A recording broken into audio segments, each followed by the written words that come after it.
pragmatism, pressure, you call it whatever you want, but right now, the United States has momentarily blinked. They are granting a 30-day waiver to allow Indian refiners to import Russian fuel. Scott Bessent, the Treasury Secretary, says this will deliver no significant financial gain to Putin. But just look online.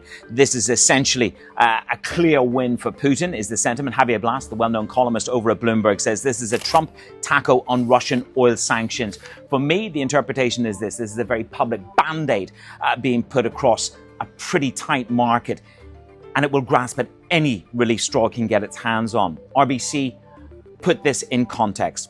This will provide a measure of relief to India refiners, but it will not alleviate a prolonged outage of Middle Eastern supplies, and that is what we deal with. They go on to talk about the blast radius is expanding, a barrage of missiles over 5 nations in the past 24 hours. Right here in the UAE, there were warning alerts came through on our phones, both in Abu Dhabi and in Dubai, multiple times through the evening.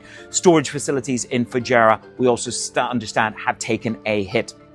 Israel embarks on its 12th wave of airstrikes on Iran, and President Trump is going deeper and harder in the propaganda game. The Navy is gone.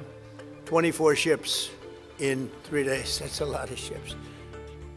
Their anti-aircraft weapons are gone, so they have no air force, they have no air defense.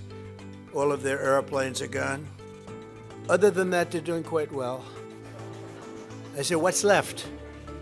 But they're tough, and they want to fight.